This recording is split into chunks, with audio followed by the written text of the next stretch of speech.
Hello everyone, so I am back with another chapter number 9, जो कि है registration under GST. Registration से क्या होता है कि ये रिकॉग्नाइज करता है एक पर्सन को as a supplier of goods and services, और लीगली ऑथराइज करता है कि वो कलेक्ट कर सके taxes from the customers and pass on the credit of the taxes paid, जो है वो पेड जो टैक्स उसने पे करे हैं ऑन द गुड्स और services supply to the purchases and recipient है, तो उनको क्या है कि जो क्रेडिट है वो पास ऑन करेंगे परचेजेस और रेसिपिएंट्स को।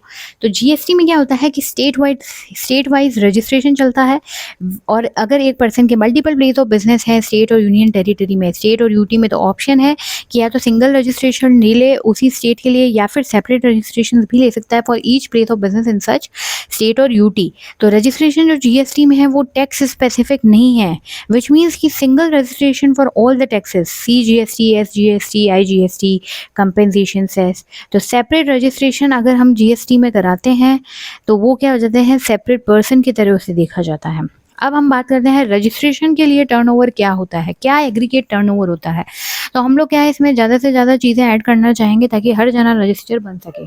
तो value of the outward supplies जो है, जितनी भी टैक्सेबल भी है, एग्जेम्प्ट भी है, भले ही चाहे एक्सपोर्ट्स है, इंटर स्टेट सप्लाईज है of the person having same pan, will be computed on all India basis. तो ये सारी क्या हम लोग कर देंगे, उसको ऐड कर देंगे, और इसमें हम लोग क्या एक्सक्लूड करेंगे, सीएजीएसटी, एसजीएसटी, आईजीएसटी, कंपनसेशन सेस और invert supplies on which tax is payable under reverse charge. तो ये हम लोग को नहीं लेना है। अब हम बात करते हैं value of the goods after completion of job work supply directly from the premises of the registered job worker. Job worker ने ही डायरेक्टली मतलब है ना जो सप्लाई कर दी, तो उसको हम लोग क्या करेंगे, that is not to be included in the job workers aggregate turnover. Job worker के टर्नओवर में उसको नहीं लेंगे। जॉब वर्कर वाले चैप्टर में और इसमें डिटेल्स हैं, क्योंकि उसका काम था कि वो जॉब वर्क किया और उसने डायरेक्टली सप्लाई कर दिया, तो ये तो प्रिंसिपल के टर्नओवर में लेंगे, तो जॉब वर्कर्स के एग्रीगेट टर्नओवर में नहीं आएगा। और बाकी आउटवर्ड्स जैसे मैंने बताया इनवर्ड सप्लाईज आरसीएम वाली है वो नहीं लेनी है, लेकिन आउटवर्ड सप्लाईज जो है आरसीएम वाली वो तो हम लोग को लेनी पड़ेगी एग्रीगेट टर्नओवर में। अब आ जाओ रजिस्टर्ड जॉब वर्कर की बात करते हैं। अगर रजिस्टर्ड वर्कर जो है, जॉब वर्कर जो है, completion of job work on time, और वो क्या करता है, गुड्स डायरेक्टली टू बायर को दे देता है आफ्टर द जॉब वर्क। और प्रिंसिपल ने क्या किया, सप्लाई करे गुड्स जॉब वर्कर को फॉर प्रोसेसिंग द सेम, और जॉब वर्कर ने क्या कर दिया, बायर को दे दिया। तो इसको क्या है, मैंने अभी बताया supply of goods by principal ही मानेंगे, तो ये प्रिंसिपल के टर्नओवर में लेंगे। जॉब वर्क क्या होता है, यहाँ पे एक बार थोड़ा सा बेसिक समझ लो। Job work implies any treatment process TP by a person or on the goods which are belonging to another registered taxable person। किसी और के गुड्स पे टीपी कर रहे हैं, ट्रीटमेंट या प्रोसेस, और जो पर्सन हु इज ट्रीटिंग और processing the goods belonging to the other person, जो कर रहा है वो है job worker, and the person to whom the goods belong उसे हम लोग कहते हैं प्रिंसिपल। तो principal can directly supply the goods from the premises of the job worker without bringing to own premises. Job worker को ही कह दिया कि हाँ तुम ही आगे सप्लाई कर देना। तो अगर जॉब वर्कर क्या है, अनरजिस्टर्ड है, तो प्रिंसिपल को, अब देखो जॉब वर्कर अगर अनरजिस्टर्ड है ना, तो यहाँ पे क्या है कि सब चीज़ें बहुत सिस्टमेटिक होनी चाहिए। तो प्रिंसिपल क्या करेगा, जो जॉब वर्कर्स की प्रीमाइसेस है उसको क्या करेगा, एडिशनल प्लेस ऑफ बिजनेस बताएगा and remove goods from the same. लेकिन अगर जॉब वर्कर रजिस्टर्ड पर्सन है और प्रिंसिपल सप्लाईज नोटिफाइड गुड्स, तो goods can be supplied directly from the premises of the job worker, फिर हम लोग डायरेक्ट वहाँ से सप्लाई कर सकते हैं। Supply of goods after completion of job work directly from a registered job worker premises, उसको क्या है, सप्लाई बाय प्रिंसिपल ही कहा जाता है, और ये जो है एग्रीगेट टर्नओवर में लेंगे प्रिंसिपल के, ये ध्यान रखना। फिर आ जाता है सेक्शन 22। सेक्शन 22 है पर्सन लाइबल फॉर रजिस्ट्रेशन। तो जो भी supplier aggregate turnover exceeds 20 lakh rupees, 20 lakh rupees normal case में है और रुपीज़ 10 लाख है स्पेशल कैटेगरी स्टेट्स में, तो उन लोगों को रजिस्टर करवाना पड़ता है। Second, licensee under old law. Third, transferee under a scheme amalgamated या डीमर्ज यूनिट है। फोर्थ है any transferee of business includes change in ownership due to death. Special category of states यहाँ पे 2M और एक N और T है, मतलब डबल MNT, मणिपुर, मिजोरम, नागालैंड और त्रिपुरा, यहाँ पे उनके लिए 10 लाख है, और बाकी और आगे भी हम लोग डिस्कस करेंगे। सेक्शन 24 है कंपलसरी रजिस्ट्रेशन करवाना पड़ता है कुछ केसेस में, भले कितना ही टर्नओवर हो। तो जो person inter states taxable supply कर रहा है, फर्स्ट ये हो गया। सेकंड है कैजुअल टैक्सेबल पर्सन है जो कि टैक्सेबल सप्लाई कर रहा है। थर्ड, पर्सन जो कि required to pay tax under RCM on the inward supplies received, inward supply RCM वाली है तो उस पर भी करना पड़ेगा। Fourth, person who required to pay tax under section 95 ECO वाला। फिफ्थ एनआरटीपी जो है, non resident taxable person making taxable supply. Six, person who are required to deduct tax under section 51 whether or not they are separately registered. 7, person who make taxable supply of goods or services or both on behalf of the other taxable person, agent की तरह कर रहा है या otherwise. फिर है 8th, ISD whether or not separately registered. फिर है 9th, person who supply goods or services of both other than the notified services, other than the notified, उसकी बात नहीं कर रहे हैं.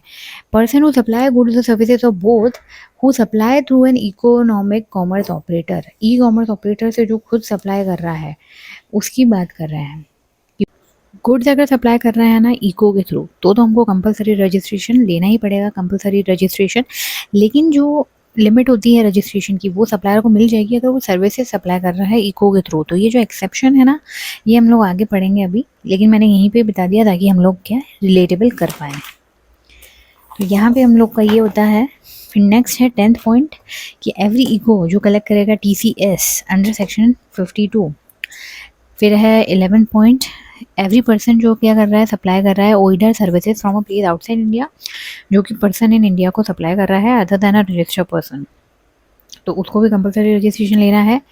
फिर है every person supplying online money gaming from a place outside India to a person in India दे रहा है, और अदर पर्सन जो कि गवर्नमेंट नोटिफाई कर सकती है, तो इन सबको कंपलसरी रजिस्ट्रेशन करना है सेक्शन 24 में. अब डिफरेंस बिटवीन एग्रीगेट टर्नओवर और टर्नओवर इन अ स्टेट की बात क्या होती है. एग्रीगेट टर्नओवर जब हमने टोटल देखा था तो वो हम देखते हैं थ्रेशोल्ड लिमिट क्या है, रजिस्ट्रेशन की लिमिट है, और उसमें हम लोग एलिजिबिलिटी भी चेक करते हैं कंपोजिशन के लिए. लेकिन जब हम लोग टैक्स वगैरह करते हैं, लीवाई करते हैं, तो वो हम लोग बाद में टर्नओवर इन स्टेट देखते हैं और वो की कंपोजिशन लेवी की देखते हैं. फिर आ जाता है वॉलंटरी रजिस्ट्रेशन.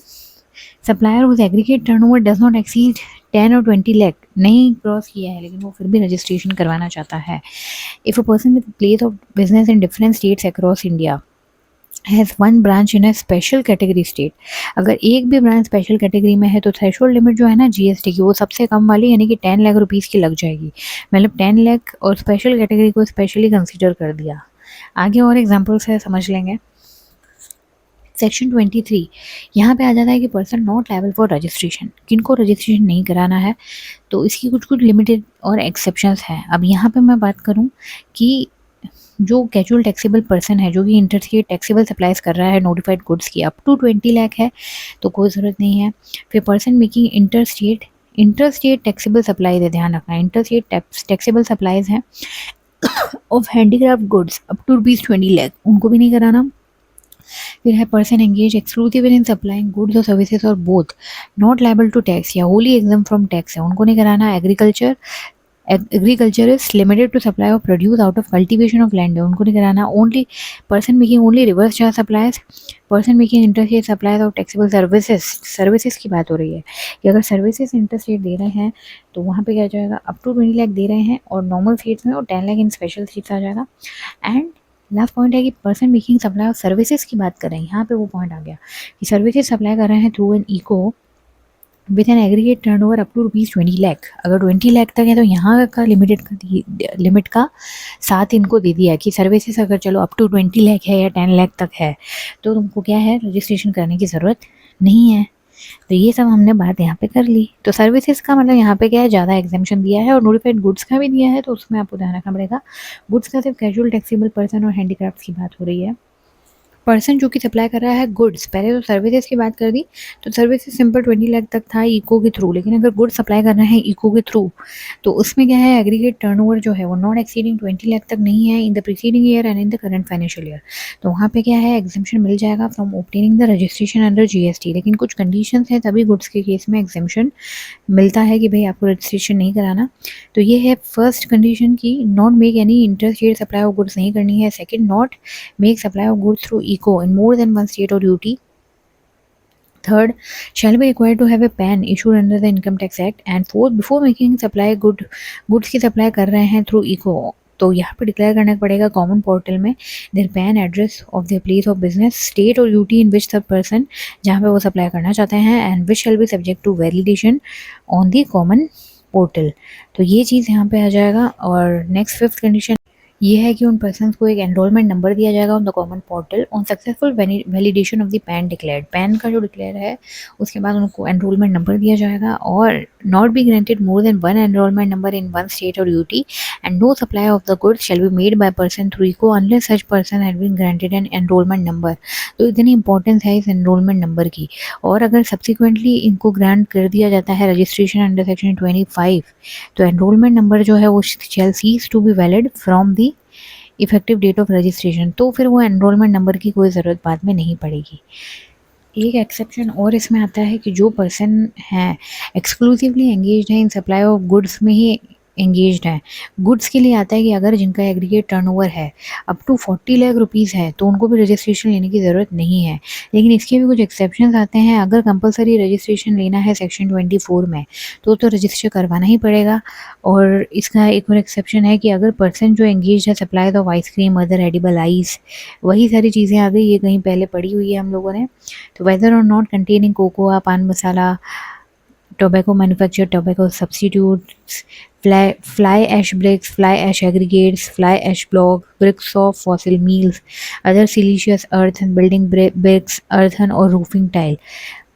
या फिर पर्सन एंगेज्ड है इंट्रा स्टेट सप्लाईज में, जो कि क्या है स्पेशल कैटेगरी स्टेट्स हैं, अरुणाचल प्रदेश, उत्तराखंड, मेघालय, सिक्किम, तेलंगाना, पुडुचेरी, और दूसरे स्पेशल कैटेगरी वाले Manipur, Mizoram, Nagaland, Tripura.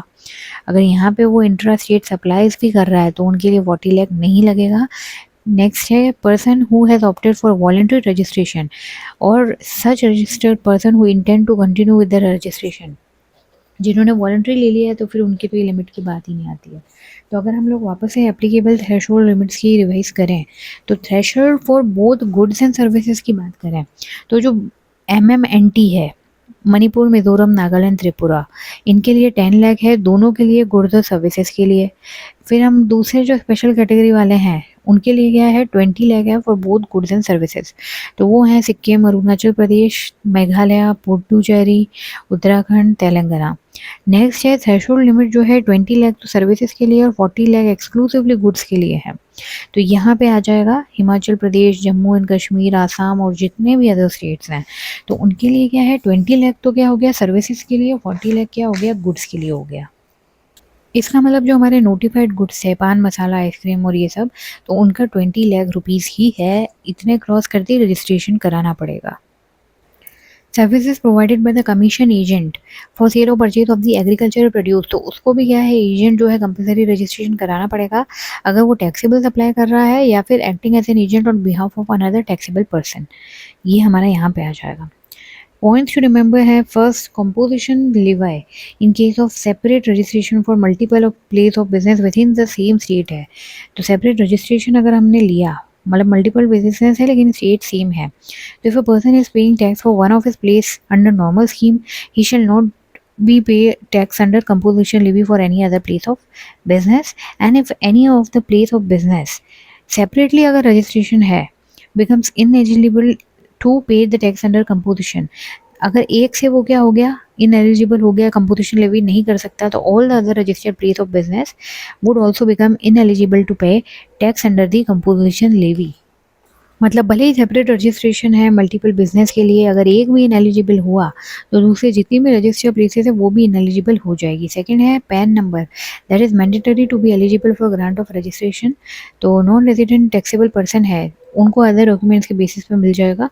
And a person having unit in SEZ और SEZ developer will have to make a separate application as distinct from his place of business located outside SEZ in the same unity same state और UT. तो SEZ unit और developer को तो अलग से application देनी पड़ेगी।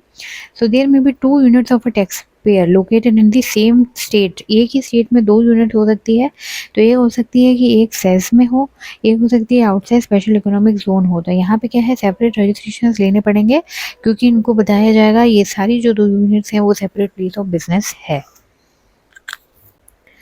फॉर एग्जाम्पल एक पर्सन जो है वो सप्लाई कर रहा है मल्टीपल स्टेट से, तो मल्टीपल उसको रजिस्ट्रेशन लेने पड़ेंगे। बट अगर वो सप्लाई कर रहा है एक्सक्लूसिवली एग्जम्प्टेड गुड्स या सर्विसेज एक भी स्टेट में, किसी भी एग्जम्प्टेड ही देता है, तो वहाँ पे रजिस्ट्रेशन नहीं लेना पड़ेगा उस पर्टिकुलर स्टेट के लिए। अब हम सेकंड जो पॉइंट है वो यहाँ पे आ जाएगा कि अगर मैंने बोला था ना एग्जांपल आगे आएगा, तो वो है कि if person is applying from multiple state है और एक भी स्टेट स्पेशल कैटेगरी में आएगा, तो थ्रेशोल्ड हम लोग कैसे कैलकुलेट करेंगे? तो थ्रेशोल्ड हमारा स्पेशल कैटेगरी का कितना होता है, 10 लाख रुपीज़ हो जाता है। तो हम लोग क्या करेंगे, वही करेंगे। अब यहाँ पे एक एग्जांपल है कि mister A does intra state supply of goods, उसकी 4 ब्रांचेस हैं। तो इंट्रा स्टेट में टर्नओवर जो अलग अलग ब्रांच का है, तो जयपुर ब्रांच जो कि टैक्सेबल सप्लाई करता है उसका ₹7 लाख है, दिल्ली ब्रांच है टैक्सेबल सप्लाई करता है ₹5 लाख है, Mumbai branch exclusively exempt supply का करता है तो ₹2 लाख है, और मणिपुर ब्रांच जो है वो टैक्सेबल सप्लाई करता है ₹1 लाख का। तो यहाँ पे क्या है कि रजिस्ट्रेशन जो है ना वो सारे स्टेट्स में लगाना पड़ेगा एक्सेप्ट मुंबई, क्योंकि मुंबई क्या है एक्सक्लूसिवली एग्जाम सप्लाई दे रहा है, और यहाँ पे थ्रेशोल्ड लिमिट क्या हो जाएगी, ₹10 लाख लग जाएगी। तो 10 लाख से तो ज़्यादा ही है ना टोटल टर्नओवर, तो रजिस्ट्रेशन हमको सारे स्टेट्स में करवाना पड़ेगा। अगर एग्जाम सप्लाई मणिपुर ब्रांच से करता ना, तो हम लोग क्या है एप्लीकेबल जो थ्रेशोल्ड लिमिट है ना वो हम लोग 40 लाख देखते हैं, न कि 10 लाख नहीं देखते। तो रजिस्ट्रेशन किसी भी स्टेट में फिर नहीं कराना पड़ता। एक पर्सन अगर इंट्रा स्टेट सप्लाई करता है सेम स्टेट में, लेकिन उसको he has received any amount as interest और डिस्काउंट, तो थ्रेशोल्ड लिमिट क्या हो जाएगी, ₹40 लाख हो जाएगी, और except the special category states की।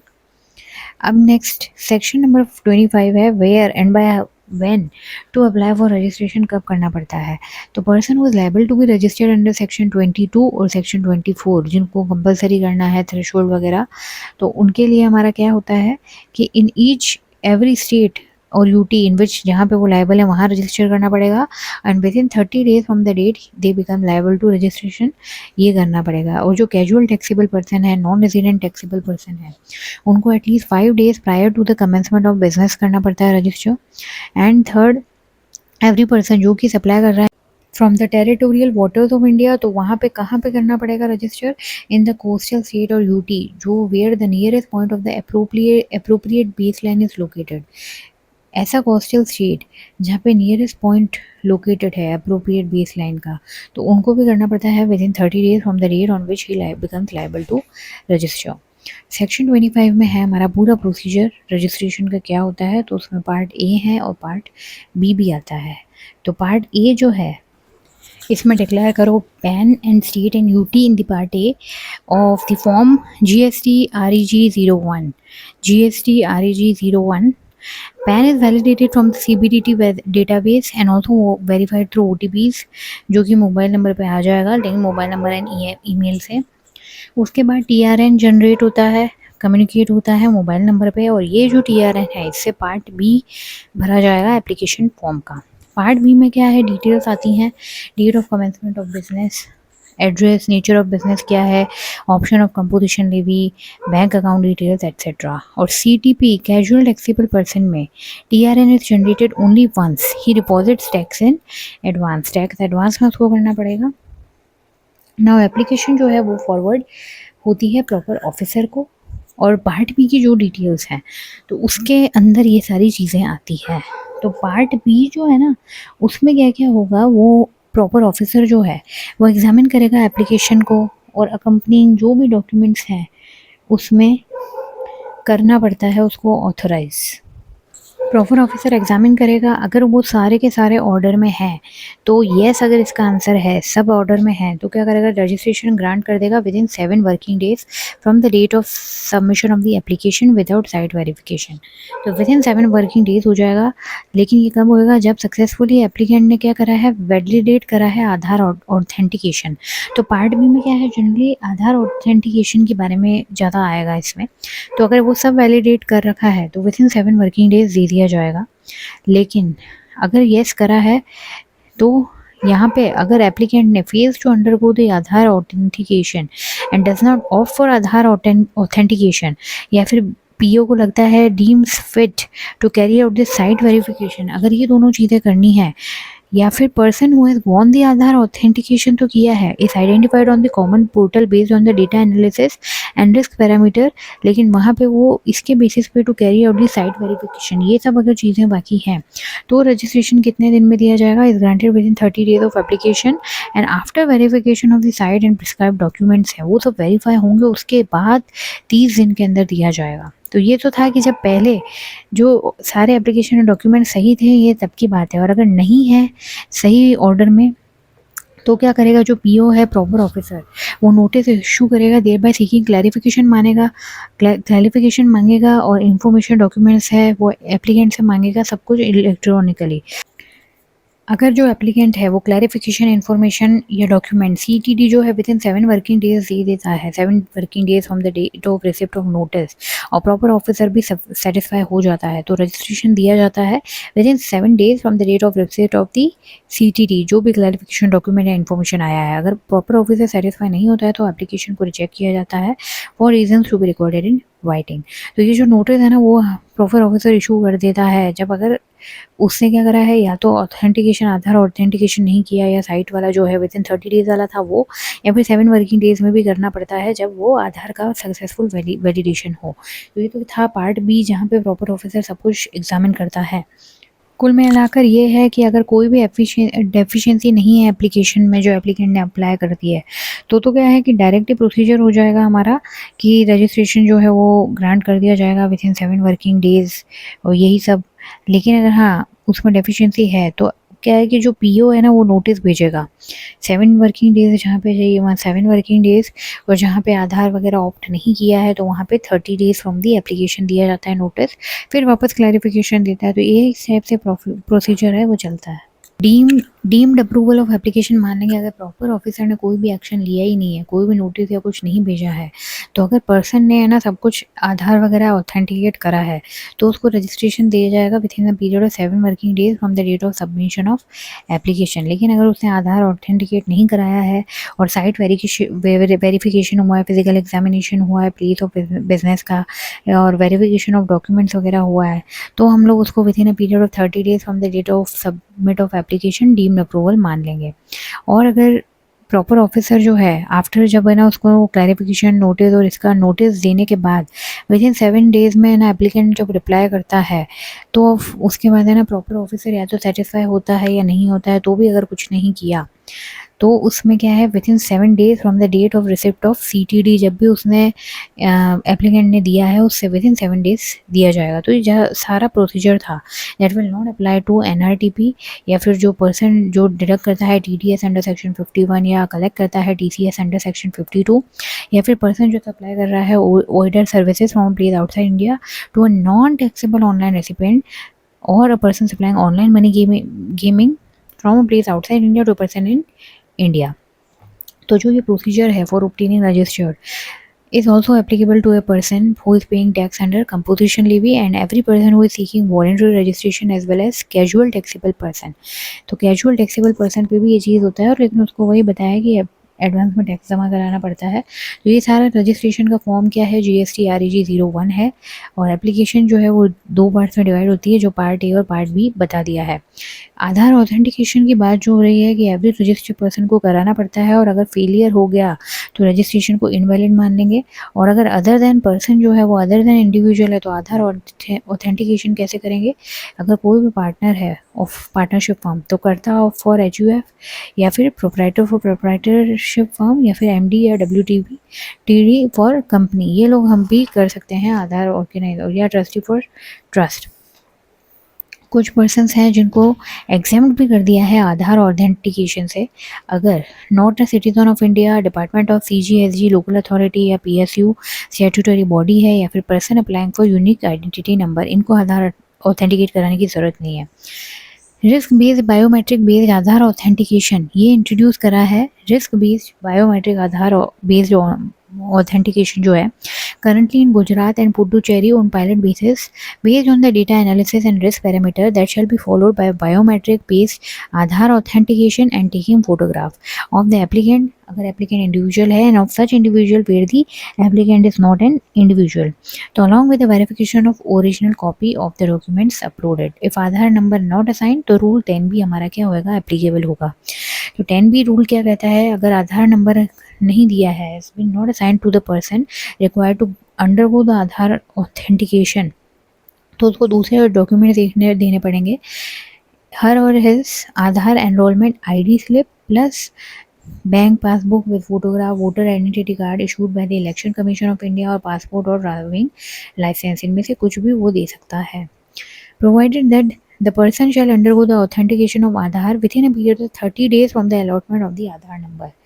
मतलब कि अभी असाइन नहीं हुआ है लेकिन 30 डेज में उसको क्या करना पड़ेगा, ऑथेंटिकेट करना पड़ेगा। रूल 10 है जो कि काफ़ी इंपॉर्टेंट है, एमसीक्यू बेस आ जाता है, furnishing of the bank account details. तो आफ्टर सर्टिफिकेट ऑफ रजिस्ट्रेशन जो है form GST REG 06 has been made available on the common portal और GSTIN जो है GSTIN नंबर असाइन कर दिया है। तो रजिस्टर्ड पर्सन जो भी हैं within 30 days from the date of grant of registration और before furnishing the details of output supplies in form GSTR1 or using the IFF invoice furnishing facility whichever is earlier, तो वो क्या करेंगे, इन सब से पहले फर्निश करेंगे the details respect to the bank account or any other information that may be required on the common portal in order to comply with the other provision। तो यहाँ पे ये सब उनको देना पड़ेगा, लेकिन इसका एक्सेप्शन है कि except those who have been granted registration for TDS या TCS पर्पस के लिए दिया है, यानी कि ये क्या है, एक्सेप्शन है। और इनके अलावा जो भी हैं उनको क्या है कि within 30 days from the date of registration या फिर जो आउटवर्ड सप्लाई फॉर्म GSTR1 या IAF से जाता है, इनसे अर्लियर बैंक अकाउंट की डिटेल्स देनी पड़ती है। और प्रोप्राइटरशिप कंसर्न है तो वहाँ पे क्या करना पड़ेगा, pan number of the proprietor उसको भी लिंक करना पड़ेगा आधार नंबर से। रूल 25 है कि फिजिकल वेरिफिकेशन होता है बिजनेस प्रेमाइसेस का सर्टेन केसेस में। अगर प्रॉपर ऑफिसर जो है उसको सेटिस्फाइड है कि फिजिकल वेरिफिकेशन जो है वो रिक्वायर्ड है after the grant of registration, तो वो वेरिफिकेशन करवाएगा। And after the verification report जो है along with the document including photograph ये सब अपलोड होंगे कॉमन पोर्टल पे within a period of 15 working days following the date of such verification. And अगर फिजिकल वेरिफिकेशन जो है ये तो था कि भाई after the grant of registration दिया है, लेकिन अगर फिजिकल वेरिफिकेशन जो है वो before the grant of registration चाहिए इन सच सर्कमस्टेंसेस, तो फिर क्या करेगा, PO shall get the verification done and verification report जो है डॉक्यूमेंट के साथ वो सब अपलोड होगी कॉमन पोर्टल पे at least 5 working days prior to the completion of the time period in this proviso. Effective date of registration क्या होता है, रूल 10 बताता है। तो एप्लीकेंट ने अगर जो एप्लीकेशन है रजिस्ट्रेशन की वो सबमिट कर दी है within 30 days from the date he becomes liable, तो हमारा क्या हो जाएगा, इफेक्टिव डेट हो जाएगी when the date he becomes liable to registration. Within 30 days जमा कर दी तो जब लायबल हुआ ना तब से इफेक्टिव डेट मान लेंगे, लेकिन अगर after 30 days from the date he becomes liable for registration होता है तो क्या होगा, इफेक्टिव डेट जब भी उसको रजिस्ट्रेशन ग्रांट हुआ है। तो फिर है state wise registration. State wise registration कराना पड़ता है, 1 रजिस्ट्रेशन पर स्टेट। तो स्टेट वाइज में मतलब कि no centralize registration under GST। अगर मल्टीपल ब्रांचेस हैं, मल्टीपल स्टेट्स में हैं तो सेपरेट स्टेट वाइज रजिस्ट्रेशन लेना पड़ेगा हर ब्रांच के लिए अलग अलग स्टेट्स के हिसाब से। मतलब और विद इन अ स्टेट है एंटिटी की डिफरेंट ब्रांचेस हैं तो नॉर्मली तो उनको सिंगल रजिस्ट्रेशन ही दिया जाएगा। तो वहाँ पे वो डिक्लेयर कर सकता है एक प्लेस को प्रिंसिपल प्लेस ऑफ बिजनेस, दूसरी को एडिशनल प्लेस ऑफ बिजनेस, और सेपरेट रजिस्ट्रेशन ले सकता है डिफरेंट प्लेसेस ऑफ बिजनेस। अगर प्लेसेस बहुत सारी अलग अलग है विद इन 1 स्टेट तो भी दे सकते हैं कि अगर tax payer having multiple place of business in 1 state is not mandatory required to obtain separate registration for हर प्लेस ऑफ बिजनेस। हर प्लेस के लिए मैंडेटरी नहीं है, उसके बाद ऑप्शन है कि वो इंडिपेंडेंट रजिस्ट्रेशन ले सकता है हर प्लेस ऑफ बिजनेस के लिए। एक ही स्टेट की बात हो रही है तो अगर separate registration for each place of business अगर उसका ले लिया है तो separately registered place of business जो है there shall have to pay tax on supply of goods and services to another registered place of business. और वहाँ पे इशू करेगा वो टैक्स इनवॉइस और bill of supply for such supply, क्योंकि separately register हो गए। डिस्टिंक्ट पर्सन और इट्स एस्टेब्लिशमेंट क्या होता है, तो पर्सन हु हैज ऑब्टेन्ड और required to obtain more than 1 registration in 1 state और UT और मोर देन 1 स्टेट और UT, तो हर इस रजिस्ट्रेशन जहाँ जहाँ सेपरेट रजिस्ट्रेशन आ गया तो मोर देन 1 रजिस्ट्रेशन है, भले चाहे एक ही स्टेट में हो या एक से ज़्यादा हो, तो वो सब क्या होंगे, रजिस्ट्रेशन के बेसिस पे डिस्टिंक्ट पर्सन हो जाएंगे। और अगर एक पर्सन ऑब्टेन और is required to obtain registration in a state और UT, मतलब एस्टेब्लिशमेंट जो है वो दूसरे स्टेट या UT में है तो इन एस्टेब्लिशमेंट्स को बोलेंगे establishment of distinct person. Special registration provision है CTP और NRTP का, जो कि पहले भी हमने बताया, तो वो जो है उनको कंपलसरी रजिस्टर करना पड़ता है GST में थ्रेशोल्ड के अलावा भी and at least 5 days prior to commencement of business. Every person must have a PAN for registration, है ना। लेकिन NRTP के पास पैन नहीं होगा तो उसको किसी अदर डॉक्यूमेंट के बेसिस पे दे दिया जाएगा। इनको जो रजिस्ट्रेशन है वो तभी मिलता है या पीरियड ऑफ ऑपरेशन जो एक्सटेंडेड होता है only after they make advance deposit of the estimated tax liability. Advance deposit of tax इनको कराना पड़ता है। तो जो रजिस्ट्रेशन सर्टिफिकेट दिया है सीटीपी एनआरटीपी को, तो वो वैलिड कितने दिन के लिए होगा? Period specified in the registration application और 90 days from the effective date of registration. Extend भी कर सकते हैं but not exceeding 90 days by making application before the end of the validity of the registration whichever is earlier. तो period और 90 days जो भी earlier है वहाँ से। तो एडवांस डिपॉजिट ऑफ टैक्स जब करवाएगा सीटीपी एनआरटीपी जो है वो डिपॉजिट करवाता है एस्टिमेटेड टैक्स लायबिलिटी का, जिसके लिए उसने क्या लिया है? रजिस्ट्रेशन लिया है। अब इन दोनों में क्या डिफरेंसेस है? सीटीपी तो है कि पर्सन वो occasionally undertakes transaction in a state and UT in the course of furtherance of business, उसका कोई फिक्स प्लेस ऑफ बिजनेस नहीं है। एनआरटीपी क्या है? Occasionally undertakes transaction in a state और UT where he has no fix place of business, but यहाँ पे तो रेजिडेंस भी नहीं है उसका इंडिया में। तो सीटीपी को तो पैन रिक्वायर्ड है, पर एनआरटीपी को क्या है? वैलिड पासपोर्ट रिक्वायर है। और सीटीपी जो है वो फाइल करता है रिटर्न जीएसटीआर 1 या 3B में, लेकिन एनआरटीपी करता है जीएसटीआर 5 में। सीटीपी को है ना आईटीसी मिल जाता है इनपुट सर्विसेज और कैपिटल गुड्स का भी, लेकिन एनआरटीपी को सिर्फ आईटीसी मिलता है इम्पोर्टेंट गुड्स का। और दोनों को ही एक चीज़ कॉमन है कि रजिस्टर कराना पड़ता है 5 days in advance. Next, amendment of registration कैसे करते हैं? तो जो कोर एरियाज़ हैं, कोर एरियाज होते हैं और नॉन कोर एरियाज हैं। कोर एरियाज के लिए करना पड़ता है apply with in 15 days of such change, और पीओ एक्शन लेगा with in the next 15 working days. अगर उन्होंने कोई एक्शन पीओ ने नहीं लिया तो हम मानेंगे डीम्ड अमेंडमेंट है। और अगर पीओ को लगता है कि no amendment is required, documents are incomplete और इनकरेक्ट हैं, तो वहाँ पे ये क्या करेगा? एक शो कॉज नोटिस सर्व करेगा। तो रजिस्टर्ड पर्सन को रिप्लाई करना पड़ेगा with in next 7 working days. Generally registered person जो है विद इन 7 वर्किंग डेज ही रिप्लाई करता है। तो अगर नहीं रिप्लाई आया और रिप्लाई आया बट पीओ सेटिस्फाई नहीं हुआ तो ऑफकोर्स क्या होगा? एप्लीकेशन रिजेक्ट हो जाएगी। लेकिन अगर पीओ यहाँ सेटिस्फाई हो जाता है तो अमेंडमेंट रजिस्ट्रेशन सर्टिफिकेट जो है वो अमेंडेड होके ग्रांट कर दिया जाएगा। फिर है, अगर पीओ जो अप्लाई आपने करा 15 डेज़ में, पीओ ने एक्शन लिया विद इन नेक्स्ट 15 डेज़ में, तो डायरेक्टली उसको कोई ना सब कुछ कंप्लीट लगा, पीओ सेटिस्फाई लगा, तो directly amended registration certificate grant कर दिया जाएगा। तो ये तो था कोर एरियाज़ के लिए। नॉन कोर एरियाज़ के लिए अमेंडमेंट है जीएसटी पोर्टल पे होगा और ऑटोमेटिकली ग्रांट हो जाता है वहीं से रजिस्ट्रेशन सर्टिफिकेट। कैंसिलेशन और सस्पेंशन ऑफ रजिस्ट्रेशन या revocation of cancellation of registration.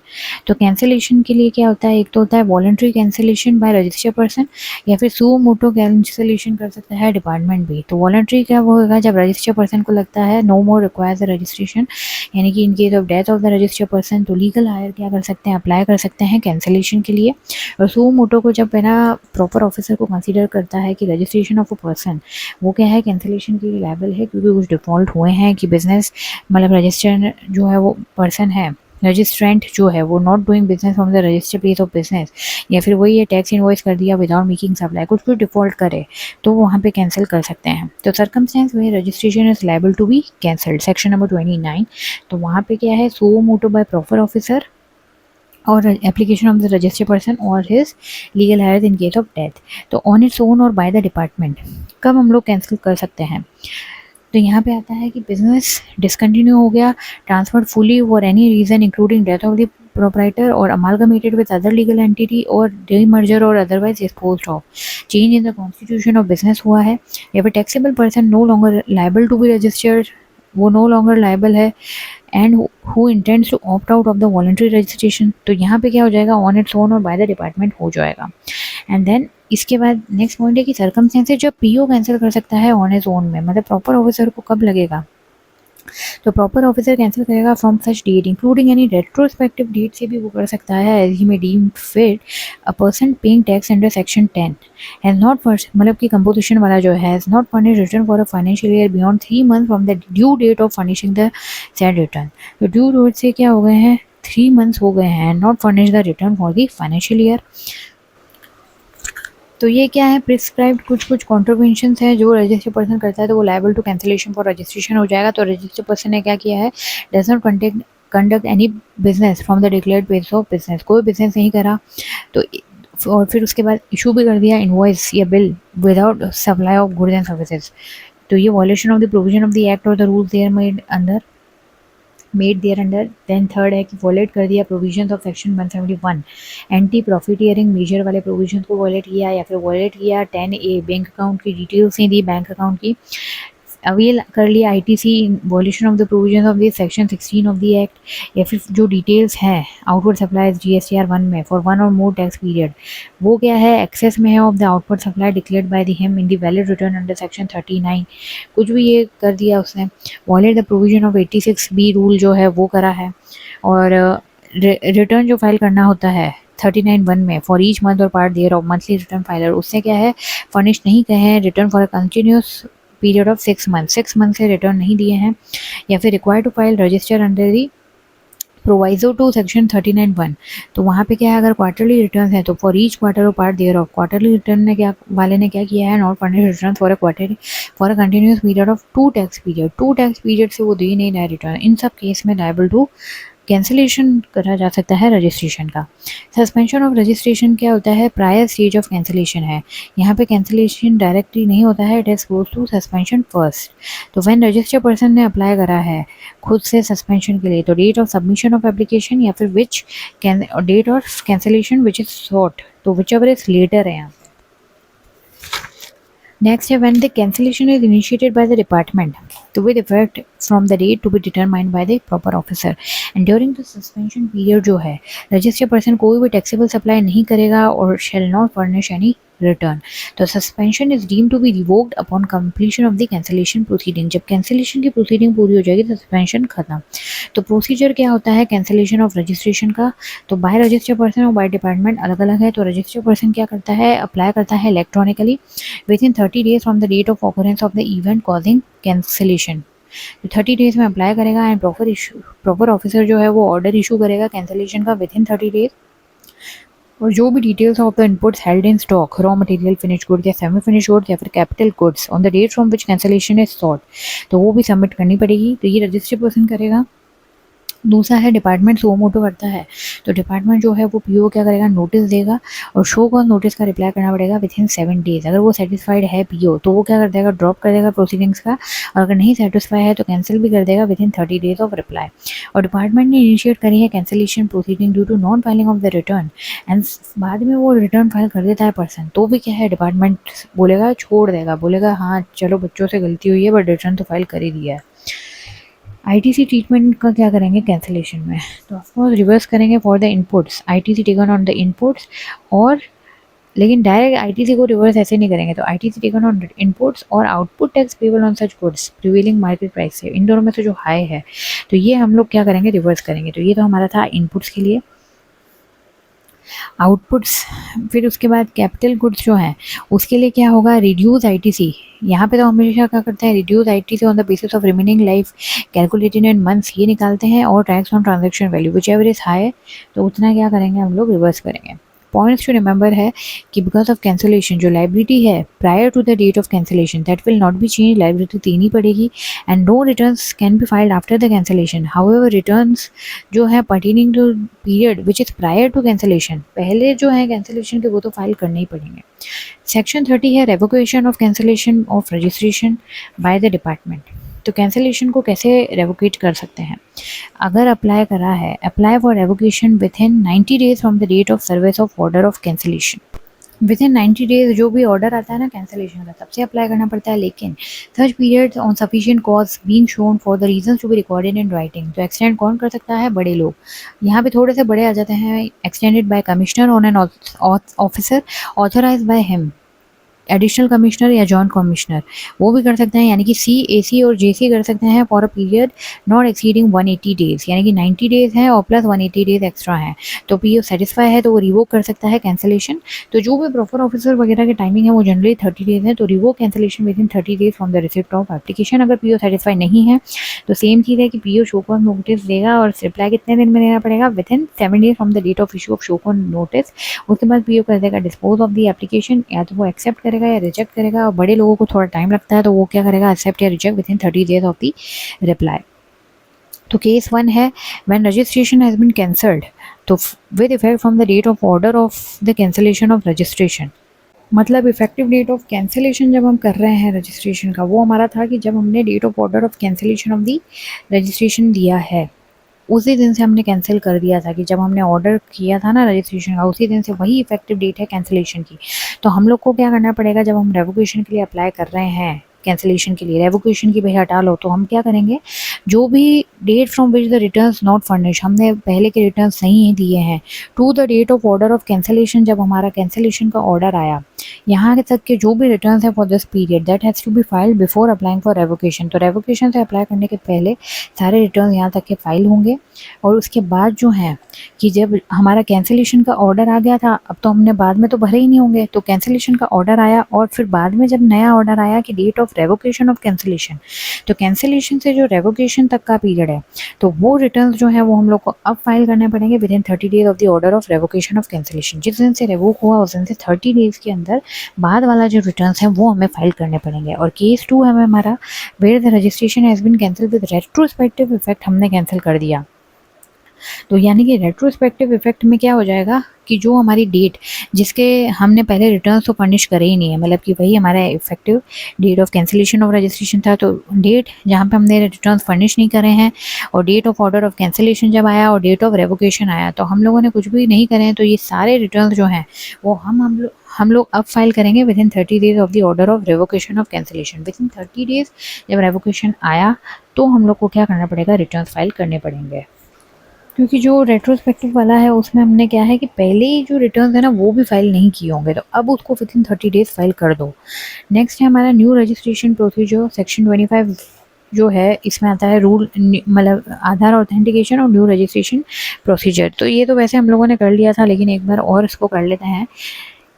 आधार के लिए अगर एप्लीकेंट ने क्या है आधार को ऑप्ट करा है और दूसरा है कि नहीं ऑप्ट किया है आधार ऑथेंटिकेशन का, सिंपल सी बात है, अगर आधार ऑथेंटिकेशन को मतलब है ना ऑप्ट करा है और जिनका सक्सेसफुली ऑथेंटिकेट हो गया है, तो क्या हो जाएगा, दो चीज़ें हो जाएगी सक्सेसफुली ऑथेंटिकेट में, कम्युनिकेशन रिसीव्ड आ जाएगा विद इन 7 डेज, या फिर कम्युनिकेशन नहीं आएगा। अगर कम्युनिकेशन नहीं आया और सक्सेसफुली ऑथेंटिकेट भी हो गया है तो समझ लो कि हम लोग डीम रजिस्टर हो गए हैं। लेकिन अगर हाँ हमारे पास कुछ कम्युनिकेशन आया है आगे से डिपार्टमेंट का 7 डेज में और उसमें हमारा आया है कि नो डेफिशिएंसी लिखी हुई आई है, तो मतलब कि अप्रूवल मिल गया है। और अगर डेफिशिएंसी कम्युनिकेशन आया है तो हमेशा हम लोग रिप्लाई देंगे विद इन 7 डेज, और अगर पीओ सेटिस्फाई हो गया रिप्लाई में तो अप्रूवल ग्रांट हो जाएगी 7 डेज में। अगर पीओ नहीं सेटिस्फाई हुआ है तो हमारा मतलब रिजेक्ट हो गया है।